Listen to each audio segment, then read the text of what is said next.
Once again, welcome to Effective Pastoring series. It's been wonderful talking about the different things about becoming an effective pastor. And today, we want to talk about something that is also going to add more to what we've been hearing. You know, last time we had about your main task is to feed God's people. But today, this series, we want to talk about what is the what is the point? What are we doing all this feeding and what are we driving at? What is the goal of this? And what are we going to produce? You know, I mean, when you have children at home and you feed them, you have a goal in mind that they will grow tall and strong, being able to become mature to handle life, and they can leave your home and give their own families their own beginnings too. So, what's the point of coming to church, of teaching, preaching, feeding people? Paul is going to tell us, as he discussed with his protege Timothy. He talked about, like we read last time, that you should feed people and you should not go after wrong teaching that will just not help people. Myths, stories, and endless genealogies. So let's read 1 Timothy chapter 1, verse 4 one more time. It said, not give heed to fables and endless genealogies, which causes dispute rather than godly edification, which is in faith. Now, verse 5 says, now, the purpose of the instruction and the commandment is love from a pure heart, from a good conscience, and from sincere faith, from which some, having strayed, have turned aside to idle talk. Amazing, amazing, amazing, amazing. You know, this is very interesting. I love this statement.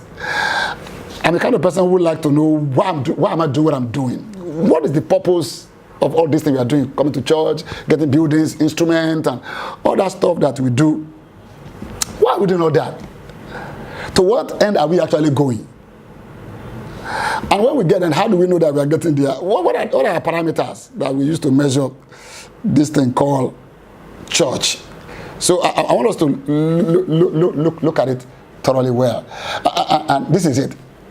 Paul was telling us, we just read 1 Timothy chapter 1 verse 5. Let me give it to you in Message Bible. I love this. He said, the whole point of what we are urging is simply love. Love uncontaminated by self-interest and counterfeit faith. A life open to God. Interesting. We just read that the purpose, the whole point is toward, from we read first, it said it's toward love from a pure heart, a good conscience, and sincere faith. Interesting. You know, what's the point? Is it just to build big buildings, to have all over the world branches? No. God has called us to be pastors, to produce people who have love, good conscience, and sincere faith. That is the whole goal. That's the whole point of this thing. Just like when you have a university set up. The whole purpose of university is not just to have buildings and all that thing running, is to produce graduates who can graduate and go into the world and impact society with different disciplines and activities. And so the whole purpose of pastoring is to produce people who have love of God and living God's love from a pure heart, and they have good conscience. That means they are self-regulated. And third, they have really sincere confidence in God. They can trust God, they can believe God, they can look up to God. Like the Bible says, a life open to God, a life that is confiding in God.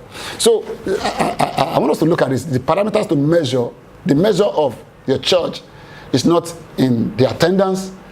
First of all, it's not in the building, it's not in the cash, it's not in the PR and pressmen and bloggers writing about us. It's actually about producing people. Just like a university. No matter how much about university, what we are after is the product. And that is not the building certificate, it's the people they are producing. And as a pastor, your job, teaching the word of God, feeding people with the word of God, is to produce a people of love, who have love, who show love from a pure heart, and the people with good conscience. That means anywhere they find themselves, they are godly and self-regulated. They know what is right and wrong. They can follow God on their own, and they can believe God. They have faith. They are connected with God in their private lives. I mean, that is the essence of this whole thing. And you know what Paul said? He said, when we stray from this, we are involved in jargons. You know, he said this Bible says, those who fail to keep to this point soon wander off into cul-de-sac of gossip. So, if you don't have this goal as a pastor, you are simply a gossip on the pulpit. And you are wasting your time, not minding heaven. So, don't forget this. The whole point is love out of a pure heart, a good conscience, and a sincere faith. Every time you stand up in the church to preach, to pray, to feed God's people, don't forget the point. What's the point? That people become loving. They have a good conscience, and that they also have faith, sincere confidence in God. Thank you.